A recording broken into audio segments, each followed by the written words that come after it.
Hello students, good morning to all of you.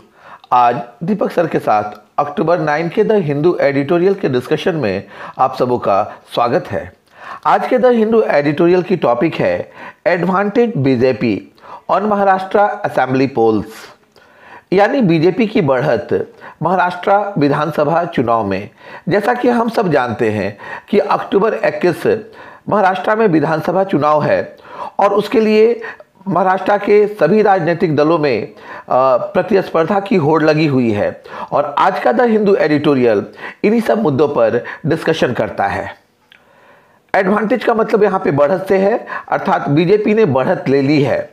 और Maharashtra assembly पोल, यानी महाराष्ट्र में जो विधानसभा चुनाव के जो प्रचार चल रहे हैं उसमें ऐसा लगता है कि बीजेपी को ज़्यादा फायदा होने को है। In Maharashtra, as the opposition is stuck in the past, the ruling party is promising change. Maharashtra में जैसा कि लगता है कि विपक्षी दल पुराने मुद्दाओं में ही फंसी हुई है, जबकि सत्ताधारी दल वो परिवर्तन की वादा करते हुए चुनावी अभियान में आगे चल रही है। यहाँ पे ग्रामर की दृष्टि से हम एज के प्रयोग के बारे में बात करेंगे। जब कारण का पता होता है तो हम एज से सेंटेंस को शुरू कर सकते हैं और एज के बाद ऐसी स्थिति में सब्जेक्ट तथा वर्ब का होना बहुत ज़्यादा जरूरी होता है। As campaigning gains momentum in Maharashtra for the assembly election on October 21, the ruling BJP had reinforced itself and disoriented the opposition. जैसा कि महाराष्ट्र में चुनावी अभियान अपनी गति में आ रहा है और विधानसभा चुनाव के लिए सभी राजनीतिक दल अपनी अपनी प्रयास को बहुत तेज कर चुके हैं और उस स्थिति में रूलिंग बीजेपी जो है, जो सत्ताधारी पार्टी है, वो अपने लोगों का समर्थन करते हुए विपक्षी जितने भी दलों हैं उसको मोड़ने की कोशिश कर रहा है, उसको नाकामयाब करने की कोशिश कर रहा है। ग्रामर की दृष्टि से यहाँ पे पुनः एज का प्रयोग किया जा रहा है। दो कार्यों में हम यहाँ पे देख रहे हैं, दो सेंटेंस का प्रयोग किया गया है और एज यहाँ पे जो है वो कारण बता रहा है कि जैसे जैसे कैंपेनिंग अभियान जो है सो गति में आ रहा है और वैसे ही जो है सो रूलिंग बीजेपी जो है सो अपने लोगों का समर्थन करते हुए और विपक्षी दलों को अपने रास्ते से हटाते हुए आगे बढ़ रही है। With this election, the slow changes in Maharashtra politics over the last few years have taken shape. कहता है इस चुनाव में यह स्पष्ट देखी जा रही है कि जो धीमे गति से जो महाराष्ट्र की राजनीति में जो परिवर्तन हो रहे थे पिछले 5 वर्षों के लिए, वह अब जो है सो पूरी रूप में आकार में आ चुकी है।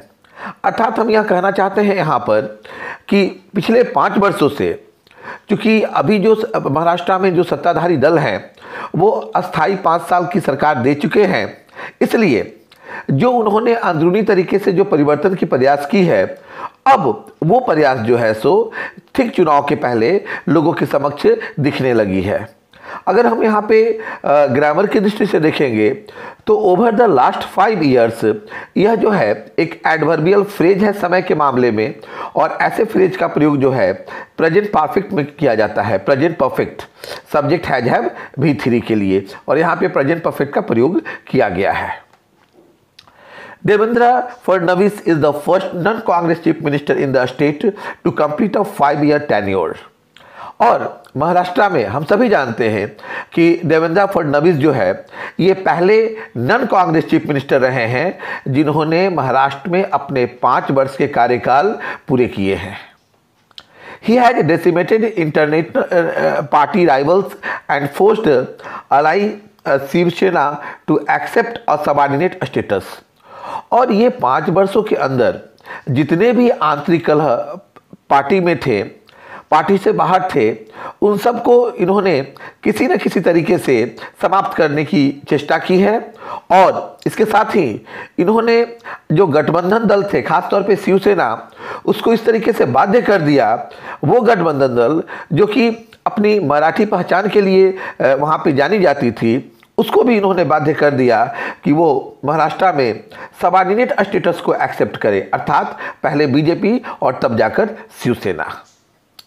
The BJP unilaterally announced 164 seats for itself out of the total 288 and the Sena, which used to get the lion's share of assembly seats and the CM's post meekly accepted the situation। और यहाँ पे कहा जा रहा है कि BJP ने एक मत से, यानी बिना शिवसेना को पूर्ण विश्वास में लिए हुए टोटल 288 सीट में से 164 सीट में खुद के उम्मीदवार की घोषणा कर दी है।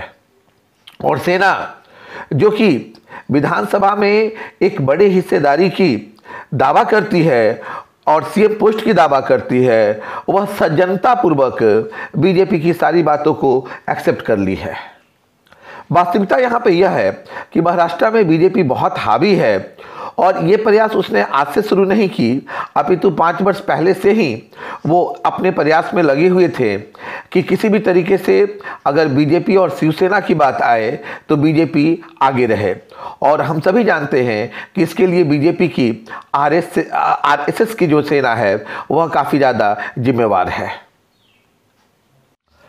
The supremacy of the BJP parties due to national factors, but the fact that the party's Hindutva nationalist politics has trumped the Sena's regional agenda is itself noteworthy। ये जो महाराष्ट्र में बीजेपी और शिवसेना में जो बीजेपी की जो सुपरमैसी है, जो बीजेपी की श्रेष्ठता है, यह वास्तव में इसके नेशनल फैक्टर के कारण है, अर्थात राष्ट्रवादी जो इसका हिंदुत्व एजेंडा है उसके कारण यह आगे बढ़ी है। और यहाँ पे इस लाइन में हम अच्छे तरीके से देख रहे हैं, but the fact that the parties Hindu national politics has trumped the Sena's regional agenda is itself noteworthy. और इस लाइन में यह बात की दावा की जा रही है कि पार्टी का जो हिंदुत्व नेशनलिस्ट पॉलिटिक्स जो है वह सेना का जो रीजनल एजेंडा है उससे भी आगे बढ़ गई है। और यह सारी बातें जो है सो अगर हम महाराष्ट्र के पॉलिटिक्स की बात करते हैं तो उसमें इन सारी बातों का ध्यान देना बहुत ज़्यादा ज़रूरी है, यह महत्वपूर्ण है, क्योंकि बीजेपी की जो हिंदुत्व नेशनलिस्ट पॉलिटिक्स है वह शिवसेना पर हावी हो गई है। अगर हम ग्रामर की दृष्टि से यहाँ पे देखें तो यह एक हमें ड्यू टू मिलता है। ये ड्यू टू का प्रयोग जो है हमेशा बी क्रिया के बाद होता है। बी क्रिया दैट मीन्स इजम आर वाजवर के बाद, और ओइंग टू जो होता है वह वाक्य के शुरू में उसका प्रयोग किया जा सकता है। ओइंग टू का प्रयोग इजम आर वाजवर के बाद भी होता है, लेकिन ड्यू टू का प्रयोग मैक्सिमम जगहों पे आप देखेंगे कि बी क्रिया के बाद अर्थात इजम आर वाजवर के बाद ड्यू टू का प्रयोग किया जाता है। The Thackeray's at the helm of the Sena used to control power in the state without contesting elections, but this time one of them is personally in the fray in yet another sign of the changed times। अगर हम ठाकरे की बात करें, Thackeray that means बाल ठाकरे के द्वारा गठित जो शिवसेना है उसकी हम बात करें, at the helm of the Sena used to control power in the state without contesting election. एक समय था कि बिना चुनाव लड़े हुए पूरा स्टेट जो है इस सेना के कंट्रोल में हुआ करता था, लेकिन अब समय बदल गया है। इस समय शिवसेना के ही व्यक्तिगत अगर उम्मीदवारों की हम बात करें तो एक उम्मीदवार खुद इसमें से जो है सो विवादों में है, और यह समय लगता है जैसे कि एक परिवर्तन का समय आ गया है। In yet another sign of the changed times. The BJP augmented itself with a cocktail of social and administrative measures over the last few years। और यहाँ पे यह बात कही जा रही है कि बीजेपी जो है स्वयं से आगे बढ़ गया है। ऑगमेंट दैट मीन्स बढ़ना, यह स्वयं से आगे बढ़ गया है। किस चीज़ के बदौलत? तो यहाँ पे दो बातें दिख रही हैं। पहला है सोशल मेजर्स और एडमिनिस्ट्रेटिव मेजर्स के कॉकटेल के बदौलत, अर्थात सामाजिक और प्रशासनिक दोनों तरीके से यह जो है महाराष्ट्र में अपनी उपयोगिता को बढ़ाए हुए है, और इस तरीके से बीजेपी जो है वह शिवसेना से आगे निकली हुई है। पिछले 5 वर्षों का अगर हम इतिहास देखते हैं तो it weakened the Maratha power network but also offered the community reservation. और इसने क्या किया? इसने दो बातें की। सबसे पहले तो जो मराठा पावर का जो नेटवर्क है, अर्थात हम कह सकते हैं कि ठाकरे सेना की जो नेटवर्क है उसको यह कमज़ोर बनाने में सफल हो गई है। कौन? बीजेपी। और दूसरा इसने क्या किया? इसने जो है सो कम्युनिटी रिजर्वेशन का भी प्रस्ताव लोगों के बीच दे डाला है। यह बीजेपी की अपनी इंटरनल पॉलिटिक्स है जिसकी वजह से बीजेपी आगे बढ़ रहा है। Massive protest by rundown farmers was met with a loan waivers scheme, और हमें पूरी तरह से याद है कि किसानों का एक बहुत बड़ा दल जो कि विरोध कर रहा था लोन के मामले को लेके, और आज स्थिति यह हुई है कि वो लोग जो काम बंद करने वाले किसान थे उनको भी लोन वेवर स्कीम के तहत फ़ायदा दिखाया गया है, जिसकी वजह से वो भी जो है सो इनके साथ दिख रहे हैं। The Bhima Koregaon incident of 2018, in which a Dalit gathering was attacked by a violent group, was followed by an extensive crackdown on social activists and Dalits by the state police.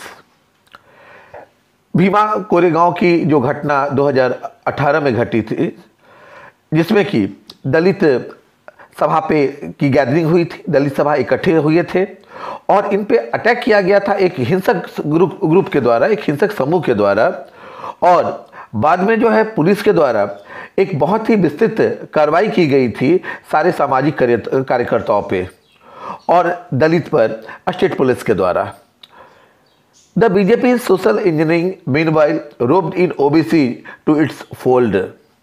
लेकिन इसके बावजूद BJP ने जो इसकी जो social engineering है, social engineering का मतलब समाज में जातियों को तोड़ना, धर्म के नाम पर मोड़ना, और इस तरीके से यह अभी फिलहाल ओबीसी में यानी अदर बैकवर्ड कास्ट में यह जो है सो अपने सोशल इंजीनियरिंग में सफल हुई दिखती है, क्योंकि इसने अदर बैकवर्ड कास्ट में भी जो है जाति के नाम पे अपने तरफ लोगों को मोड़ लिया है।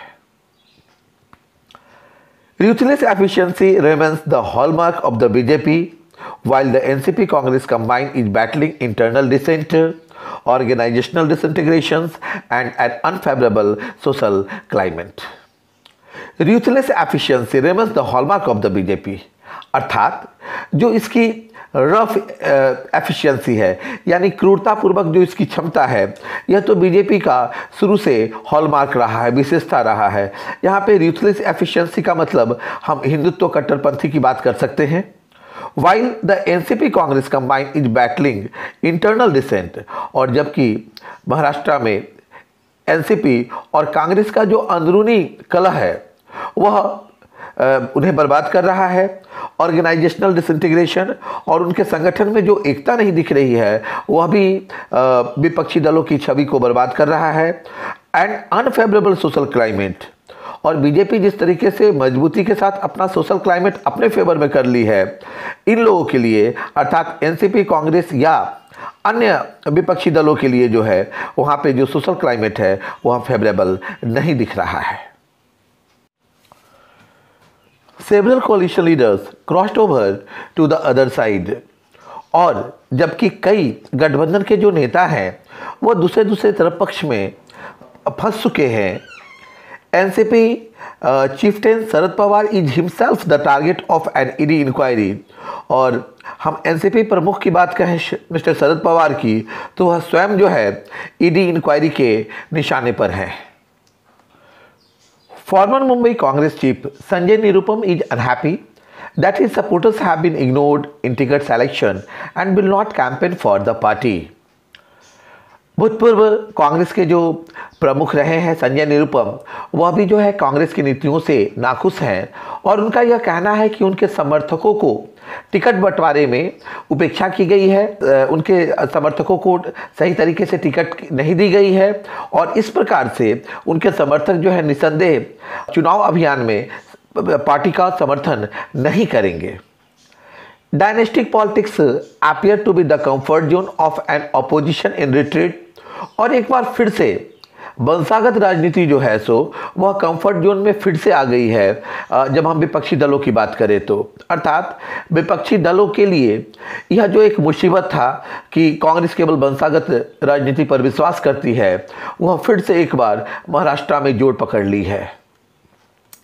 Children of several leaders are in the fray, और कई बड़े बड़े नेताओं के जो लड़के हैं वो इस स्पर्धा में चर्चा में बने हुए हैं। And among the new entrants is Rohit Pawar, the grand Neiphiu of the patriarch, और इसमें शरद पवार के ग्रैंड नेफ्यू रोहित पवार जो कि नए प्रवेशक हैं वह भी इस चर्चा में फंसे हुए हैं। The NCP Congress manifesto is a combination of nativist slogans such as reserved employment for the local population and addressed broader issues regarding agriculture crisis and environment. और एनसीपी कांग्रेस की जो घोषणा पत्र है वह वास्तव में योग है नेटिविस्ट स्लोगन्स का, यानी स्थानीय लोगों ने जो नारा वहाँ पे दिया है, जैसे उन लोगों ने पहले से कहा है कि सबसे पहले यहाँ पे एम्प्लॉयमेंट को, रोजगार को रिजर्व किया जाए, खास तौर पे यहाँ के स्थानीय लोगों के लिए। और उन्होंने इस बात पे भी चर्चा दी है कि बॉर्डर इशू का जो मुद्दा है उसका समाधान किया जाना चाहिए, खास तौर पे एग्रीकल्चर क्राइसिस को लेकर और इन्वायरमेंट इशू जो है उसको लेकर। Grand intentions of the alliance are hardly inspiring because of the popular apathy towards dynastic politics and the elites who stand rightly accused of rigging the social and economic order to their benefit. और जो सबसे बड़ा इरादा जो है गठबंधन के लिए, जो सबसे ज़्यादा जो मुश्किल भरा हुआ है, जो मुश्किल से किसी को प्रेरित कर रहा है, क्योंकि यहाँ पे सबसे ज़्यादा जो उदासीनता जो लोगों के बीच में है वह वंशगत राजनीति को लेके है। और इसके साथ ही जो उच्च वर्गीय लोग हैं उनके साथ में ये बातें लग गई है कि ये लोग अपने फ़ायदे के लिए सामाजिक और आर्थिक स्थितियों को उपयोग कर रहे हैं। अर्थात ये पब्लिक की सुरक्षा नहीं देख रहे हैं, पब्लिक के हित को नहीं देख रहे हैं, ये केवल अपना फायदा उठा रहे हैं। The Congress NCP combines is deeply entangled in the state's cooperative and sugar sectors, which was once a source of strength but is currently a millstone around its neck.